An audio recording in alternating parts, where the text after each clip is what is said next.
Hello. So a couple of days ago, a friend of mine asked me if I'd ever thought of doing any of my books as an audiobook. And I've thought about it before, but it's a lot of work to put together a radio play audiobook thing. But then we went into self-isolation and social distancing, and I kind of thought maybe this is a really good opportunity to read a book to everybody. So I figured I would give a try, and I don't know how it's going to go, and I don't know how many people are going to watch, but I thought I would share this with you, which is my novel Lovecraft. And I'm going to read a couple of chapters every day and put it up and see how it goes. So thanks for watching. I hope you enjoy. And today we're going to do chapter 1 and 2. We'll see how long it takes me. I really don't know. But I got to put my reading glasses on because I can't read with those ones. Well, I mean I can, but this is so much easier. Okay, here we go. Love and Lovecraft by me, Kim Bannerman. The family of Lovecraft had long been settled in Dunham County. Their property was modest, and their residence was known about the region as Lovecraft Cottage, nestled against Mill Road, and at the site of the Huntsman's Oak, where, for many generations, they had lived in so respectable a manner as to engage the general good opinion of their surrounding acquaintance. The property abutted the sprawling parkland of Northwich Hall to the west, and to the north stretched a deep, primal coniferous forest that carpeted the wild foothills where few men had cause to go, so by its placement Lovecraft Cottage was quiet and secluded, which suited the family quite amicably. Mr. Henry Phineas Lovecraft, the legal inheritor of the cottage, had spent his younger years as a professor of history in London's Chambers College, but a series of successful business ventures had left him with wealth to spare, so he retired to write memoirs and raise a family in his ancestral home, and his retreat to Dunham County had proven to be comfortably spent. He married a young Dunham woman of the Bierce lineage, and their relationship proceeded not merely from interest, but from goodness of heart, and she gave him every degree of solid comfort which his age could receive. Together they brought forth 4 daughters into the world, and the cheerfulness of his children added a relish to his existence. I, as the eldest of his daughters, had cherished his company and wisdom for all my 26 years, and the love I felt for both my parents was not only of obedience and respect, but also of good humor and friendship. They strived to keep a pleasing home full of good books and lively music, a convivial fortress from which we could glean strength. Of course, the events which were to transpire in fair pastoral Dunham were of such a gruesome nature that after their conclusion and upon reflection, my dear father felt fortunate to have built this serene oasis. Truly, he must possess a remarkable foresight to have sensed such dark times were coming. After all, queer talents ran in the Lovecraft line, and if he possessed the gift of precognition, it would come of no great surprise to anyone. Long afterwards, and as an elderly man, he often reminisced that without this refuge he might have despaired at the future of humanity and lost all hope completely. Lovecraft Cottage is a small 2-story building of white plaster and grey stone, surrounded by abundant vegetable gardens, 4 large beehives, and an unassuming frog pond. While it provided for all our earthly needs, and would be judged a respectable domicile by most standards, the cottage paled in comparison to its neighbour to the west, Northwich Hall. Throughout the entire county, Northwich Hall was considered to be the most glorious example of architecture, and a house fit for a gentleman of only the finest breeding. Therefore, while Lovecraft Cottage was in actuality quite comfortable and spacious, it had the misfortune of appearing homely and cramped by virtue of its location. My father did not let this dampen his enthusiasm, but he often peeked over the ancient stone wall that divided the land to gaze across the open mile of parkland at the great estate. Whenever I witnessed Papa in his solitude, staring across the fields to that enchanting prospect long lain empty, I could almost read his thoughts upon his face. He marvelled that the hall was lonesome and dreary, when only a scant distance away his own home bustled with the chatter and laughter of young women.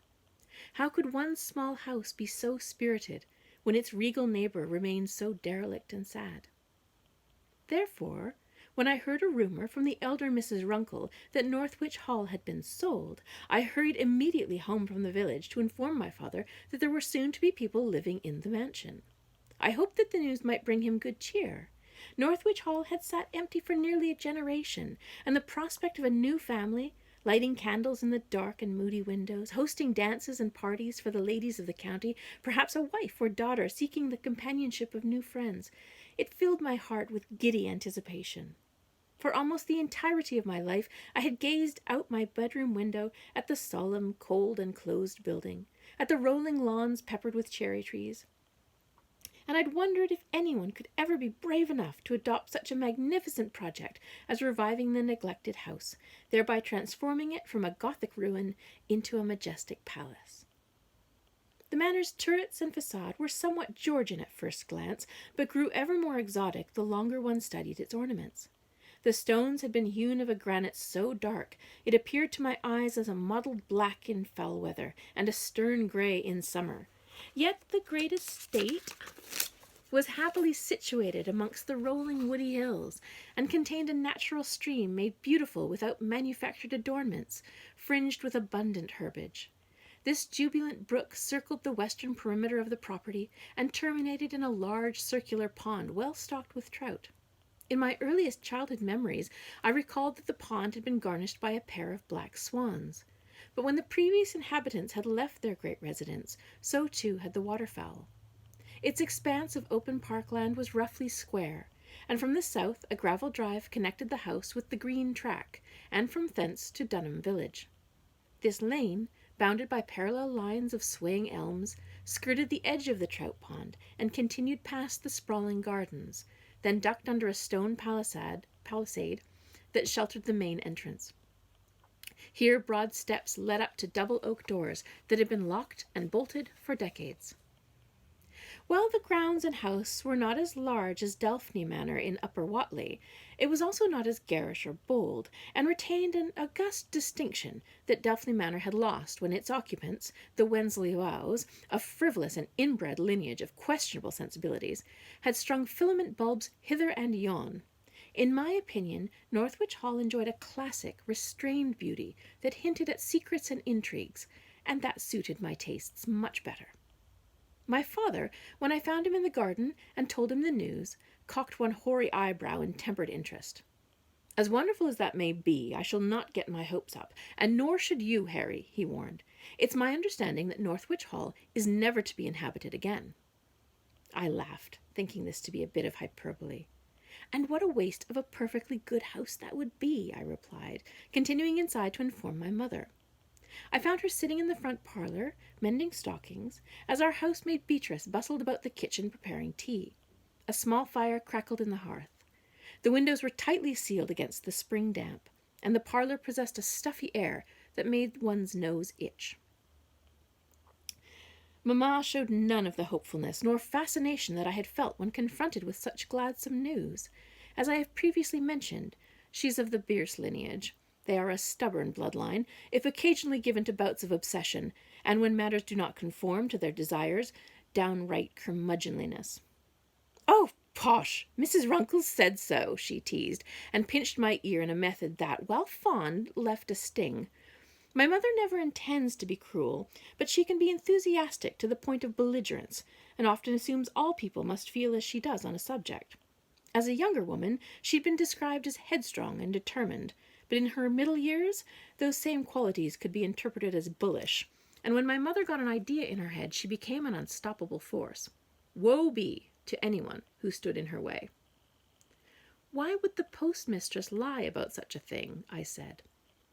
Mamma set her mending down in a huff. "You mustn't believe a word of it, Harriet," she scolded. "I heard tell from Mrs. Poole that Mrs. Runkle has grown dotty over the course of the last 6 months, and we must take everything she claims with a generous heap of salt." She picked up the stockings, shaking her head in dismissal so violently that her grey curls and frilly lace mob cap danced. "I sincerely doubt anyone would purchase Northwich. It's far too much work for the investment. No, my sweet, Mrs. Runkle can't tell her elbow from her knee. I suspect she's remembering the last family to inhabit Northwich Hall, and thinking herself back 20 years or more." I settled in the opposite chair. "You mean the Posies?" Mamma looked over her demi-glasses. Her mood curdled. That is a name we dare not speak, my sweet. I let the statement hang in the air between us, and as Mamma reclined and settled back to her mending, I selected my next words with great care. I know we're not supposed to mention them, but... She jabbed one finger into the air. Not a word! We sat in uncomfortable silence as the fire popped and crackled. At last I could bear it no longer. I stood and began to climb the stairs, but Mamma would not let it go. Not a word, Harriet, she called up after me. Not a single word. I plodded up the steps and made her no promise. On sunnier days, my three sisters preferred reading in the garden, but with a damp spring drizzle covering the land, I knew I'd find them in the library at the top of the stairs. It had a large window overlooking the mill road that in the afternoon provided a good strong light. As predicted, Jane sat at the drawing table with paper and pencils. Mary rested on the couch where she was stitching together a quilt, while Emma's nose was firmly planted in an old volume of plates, which from a glance at its illustrations, explored the idiosyncrasies of light and lenses. I'd recently passed my threshold for a marriageable age, but Jane was 2 years younger, and so Mamma still held hope of finding her a decent husband. Jane was a sweet, steady, ever-hopeful girl, and possessed an elegant bearing and respectable manner. Her face was heart-shaped with delicate cheekbones that supported a pair of lively, wide grey eyes, and her hair was the color of autumn leaves, a vibrant gold shot through with red, that looked especially striking against her flawless complexion. As a result of these natural endowments, Jane enjoyed the gaze of many young men, but most were too flummoxed by her beauty to engage her in deep conversation, and this was a pity, for she had a quick mind to match her fair face. All was not perfection, of course. Like any young woman, Jane could be swept away by her fancies, but in my sister's case that was doubly dangerous, for she had an unusual talent for manipulations. If Jane had been smitten by any fellow in Dunham, he'd quickly find himself ensnared in her charms like a fly in a spider's web. So far, none of the villagers had lost their capabilities for rational thought or for free will. I'm sure this was due not to Jane's benevolence, but to her finding the neighboring boys too dull to suit her tastes. As if created to balance Jane's delicate sentimentalism, my next youngest sister, Mary, was a rational creature, forever inclined to logical thinking. She was a scientist in all things, and she carefully considered the natural philosophies and their influences on her work. Her choices were measured. She found comfort in order and facts. Her appearance reflected her meticulous character. Every black hair was carefully pinned in place, every braid tightly woven, every pleat of her dress straight as an arrow. Even now, sewing her quilt, she worked with boundless care and attention to detail, with each stitch wrought the same length and distance as its fellows. She had no great passion for quilting, but it was the only way she could create a blanket that was long enough to cover her from head to toe, and she took pride in her work, even if there was no love to fuel it. Just as her external form was deliberately crafted, so too must be her internal processes, for Mary's memory was legendary. It did little good to argue with her, for if she read a snippet of trivia once, it never left her. And she was generous with her gifts. Mary spent her days teaching singing to the village children, leading the village choir, composing music on piano or violin, and collecting a compendium of folk tunes. Her singing was legendary. Such was the power and beauty of her voice that when Mary sang, the whole world bent its ear to listen. Her notes carried pure and clear, with perfect pitch and a powerful volume, and this was unsurprising, for she must have possessed extremely large lungs. After all, Mary was over 6.5 feet tall, larger than Papa by a head, with broad plough-board hands and oxen shoulders. I glanced over her arm to examine her work. Very pretty, I said. Mary barely broke her concentration long enough to say thank you. She's going to go blind, sewing such tiny stitches, Emma warned. Mary, rest your eyes, or you'll give yourself a headache by supper time. Oh, Emma. As the youngest of the Lovecraft girls, at 18 years of age, she could be timid and prone to distraction, but there contained a kindness and archness to her bearing that made it difficult for any person to think poorly of her, and by her character Emma was the most fun, given to sprightly flights of play. She was neither a beauty like Jane, nor highly intelligent like Mary, and her lack of confidence in both of these extremes had made her unsure of her place in the world. To make matters worse, all 3 of her older sisters were unmarried, and that left her to be a very poor prospect, with little hope of securing a good match. Because of our failures to enter into matrimony, she could only see a future like my own, as an impoverished spinster with no romance to sweeten her days. Emma was small and bird-boned, and possessed an unruly mop of curly red hair and an aspect of the fairy folk about her appearance. She could be dreamy and imaginative, sometimes too much so, and she could be lost for days in her tinkering and her inventions. Yet for any of her detriments, I loved Emma with all my heart.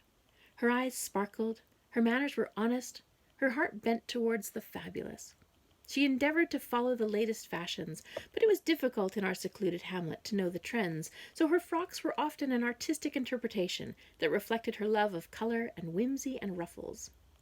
Emma and I had bound ourselves together as we watched Jane and Mary accomplish so much with ease, and we supported each other as we struggled to hone the same attractive qualities that they came by naturally.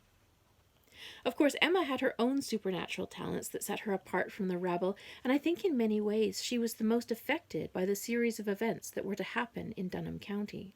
She was very nurturing, very caring, and she took deeply to heart the struggles and pains of another. The root of Emma's quirk lay in her empathy and deep compassion. Our quirks remained ephemeral to the discerning eye, but hers produced measurable results, for the sting of a cut or a bruise would soften under the touch of Emma's healing hands. While Mamma remained uncertain of the morality of our abilities, she encouraged Emma to exercise her talents whenever possible, and even congratulated my youngest sister on her fine work. None of us were ever so openly celebrated.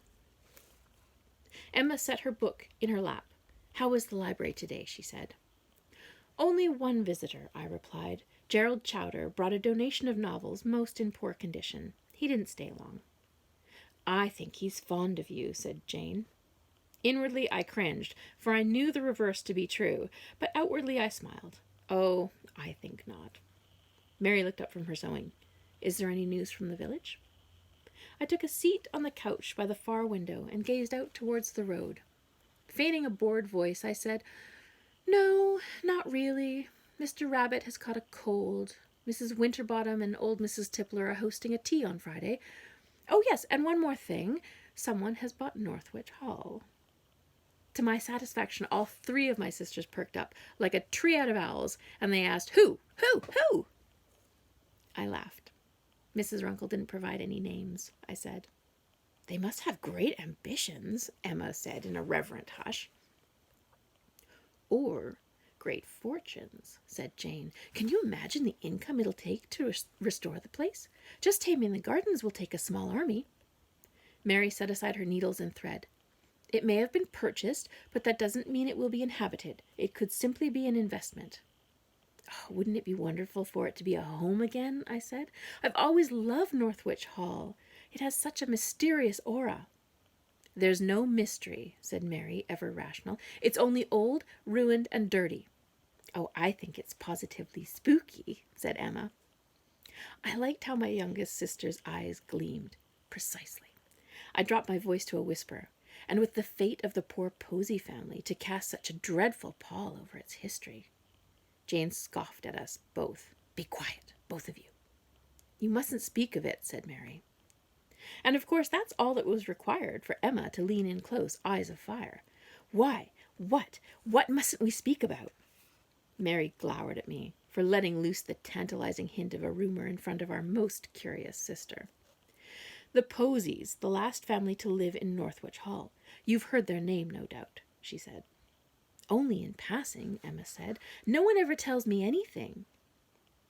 "Well, it was a long time ago and best forgotten," Mary decreed, but I did not concur. "The incident happened before you were born," I said. "I was only 5, and Jane was 3, and Mary was not yet here at all." "Mamma has said we're not to gossip," Mary warned. "Foolish, superstitious nonsense." But Jane, suitably inspired by Emma's infectious interest, chose to ignore Jane and turn to me. "I do remember bits, but like a dream," she said, as she sat beside me on the couch and smoothed down her skirts. "I don't know if I can trust my recollections." "See," Mary continued, returning to her stitches, "all of it nonsense." "You're no fun," I said. "Go on, Jane. What do you remember?" Jane closed her eyes.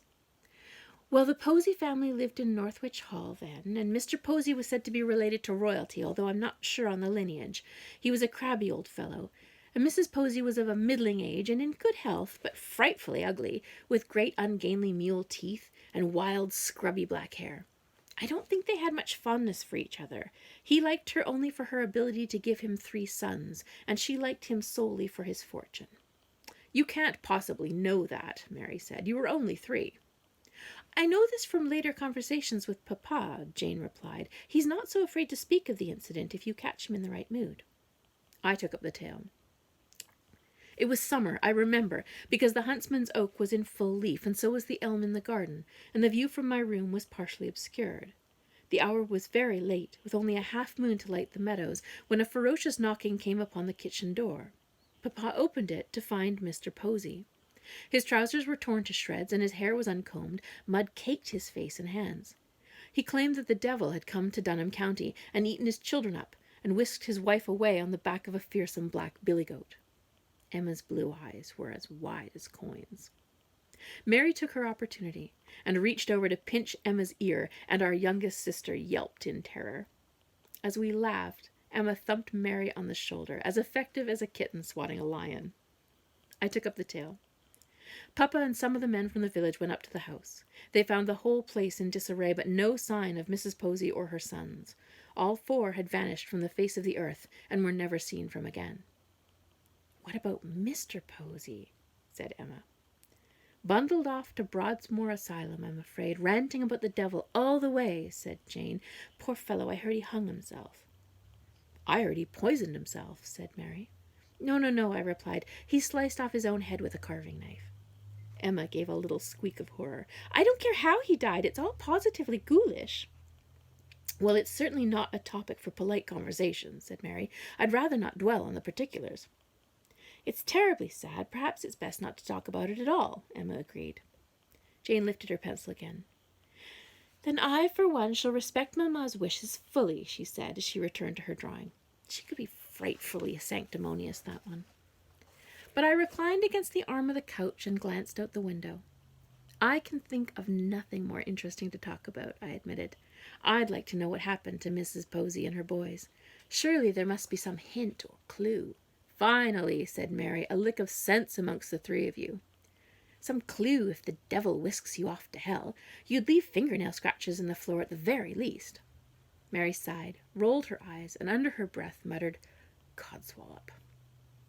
Maybe it is Codswallop, said Jane. I mean, how could one even slice off their own head? I don't think it's possible, is it? Emma lowered her book. I'm happy I never knew the story before now. Is that why no one but us ever visits the grounds of Northwich Hall on their rambles? I don't think I would have enjoyed our visits half as much if I'd known the house had such an awful legacy. She glanced at me. Now that you've told me, it feels less spooky and more sad.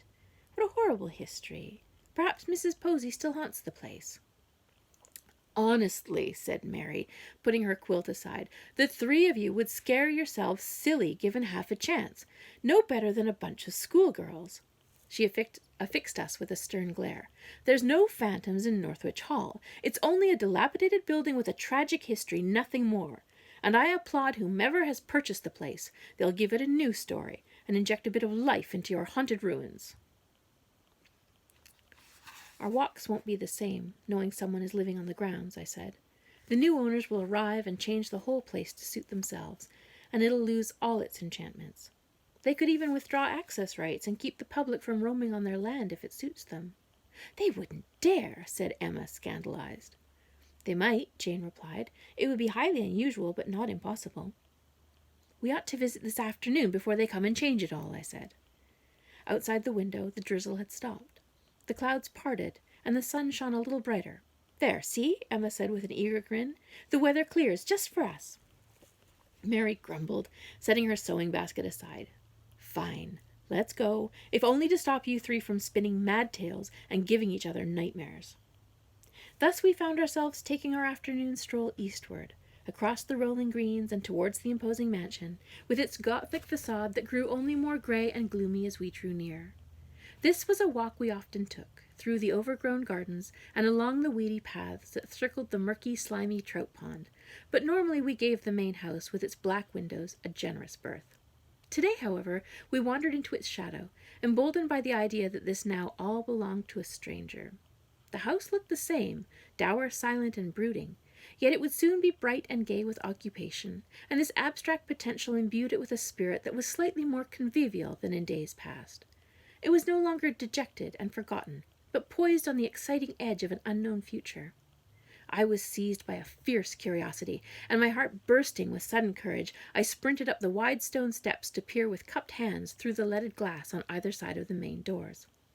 "Harry," Emma scolded, "get back here." "What do you see?" "Well, it's very dark inside," I said to Jane. "I can't see much at all." Emma looked around and said, "Can you feel that?" And yes, I could. The cool sensation of eyes upon us, a trembling sense of anticipation that started in the pelvis and skittered up the spine. "It's nothing," Mary dismissed very quickly, which only served to show that she could feel it too. "We ought to go." Jane, standing farthest back in the driveway, gave a small gasp. "A curtain moved," she said, and pointed to a second-story window. "Someone's already here." And as she said those very words, the latch on the double doors clicked, and one swung open on squealing hinges. All four of us snapped our attention towards the yawning entrance, yet no one stood inside. The maw of the dim, unlit hall stretched before me, beckoning me. My pulse quickened, and I took a single step back, suddenly afraid. A glance over my shoulder to my sisters proved that they were just as hesitant as me. Emma had sought shelter behind Mary, and Jane had retreated almost as far as the trout pond. I took a deep breath and called inside, "Hello?" The sound of my voice echoed back from the cavernous beyond. "Come on, Harry," said Emma, fretful. "We mustn't trespass in the house." "Well, we can't leave the door open either," I said. "That would invite all manner of creatures inside. The new owner would be very displeased to find a family of hedgehogs nesting in the cupboard, don't you think?" I pushed it open and peeked inside, taking a step across the threshold. "Then you ought to close the door instead of wandering inside, don't you think?" Mary insisted. "Harry, this is very poor form," hissed Jane from around Mary's elbow. "Close the door and come along." "Hello?" I said again to the empty lobby. As my eyes adjusted to the gloom, I began to see shapes and colors of opulence. Carved furniture from an older age, with wooden faces carved into the backs of chairs and braided ivy adorning the table legs. There were matching alabaster end tables, and on the walls hung colorful tapestries depicting Greek reveries. I spied paintings, too, of Arthurian kings dressed in gold finery holding court. Directly in front of the main door, the grand central staircase ascended to a landing against the west wall, then divided into two sweeping circular stairs that curved around to the north and south, with balustrades gilded in a soft, lustrous gold. Above the landing hung a portrait of a beautiful woman wearing a shepherd's chiton, surrounded by frolicking lambs in an idyllic Arcadian meadow. A massive chandelier of gilded branches hung from the vaulted ceiling, but its countless white candles were unlit, and the shadows that pooled around the furniture was inky and fathomless. Only the light from the door and the leaded windows percolated inside, bouncing off the white marble floor and glinting from gold and crystal. Goodness! I'd expected the house to be empty of furniture and the floor covered with a carpet of dust, but instead I found Aladdin's cave. Every item was decadent and marvelous, breathtaking and expensive, of a quality befitting a fairy tale castle. I drank in my surroundings, my breath in my throat, my mouth slack with wonder. Imagine a vast museum of priceless treasures appearing next door, inviting you to explore its secrets. How could I resist? I took another step inside. Directly to my right, a granite arch led into a high-ceilinged hall suitable for entertaining, with couches along the edges and an ornate parquet floor for dancing. Gauzy linen curtains covered the south-facing windows, and their diffused light illuminated the space in cool colors, an array of silvers and creams. A few of the chairs were still covered in white sheets, which gave the impression of a circle of tired ghosts gathering together to rest and convene. A piano sat in the far corner next to the swoop of a gilded harp. There were more paintings on the walls, but these were not as grand and eloquent as those hanging in the main vestibule. Only one painting appeared to be of outstanding quality, a gentleman's portrait hung above the huge slate fireplace. He wore a tall black hat and held a cane with a silver head in the shape of a fish, and his aristocratic expression was bold but not ungainly. In fact, the more I looked at his picture, I found his melancholy face and mournful eyes to be quite bewitching. He was not a handsome man, but nor was he ugly. His expression contained enough of the restless, romantic, untamable poet to offset any unbalance in his features, which on a barrister or bookkeeper might seem pedantic and bland. "Harry!" came Jane's frenzied whisper from the front door. "Get back here!" "Just a moment," I hissed back. From the quality of the furniture in the ballroom, I suspected that a gentleman of wealth and breeding, but possessing an inclination towards an older style of fashion, had moved into Northwich Hall. The legs of the chairs were carved in a curled style that my grandmother enjoyed, and the artwork slanted heavily towards neoclassicism. I decided he must not want for money either, for there was an abundance in all things, save for the whisper and warmth of human company. As my gaze circled the large assembly room, it fell upon a small archway in the opposite corner of the vast space, leading to an unlit corridor, which was undoubtedly a servant's passage. The feeble squares of sunlight cast from the curtained windows could not reach quite so far, and the light of the ballroom provided only a murky glow. But as my eyes adjusted, I saw deeper into the recess. There, half obscured in shadow, stood a monstrous teratological figure of immense bulk and size, lurking in the darkness. It hunched against the wall, and every muscle remained as still as stone. The hairless, naked skin glowed with a sickly pale pallor, but it was streaked with sinewy black lines like the stripes of a tiger. The face was grotesque, misshapen and deformed, and its hands were clasped at its waist, too large and cumbersome to be human. Set deeply in that disfigured face of ink and ice, glittering like orbs of polished amber, were two ferocious, living eyes. I shrieked. My shoes slipped on the tiled floor, and I collapsed on my hip, dropping my brown shawl, but then I was sliding backwards, pushing myself into a sprint towards the front door, and I snatched up Mary's hand and ran, and my frantic sudden action cascaded through my sisters until all four of us were sprinting down the driveway and across the open parkland, herring for home. Okay, so that was chapter 1. And it's longer than I thought it was, so I will read chapter 2 tomorrow, and I hope you enjoyed it, and share with your friends, and we'll see you then. Have a great day. Bye.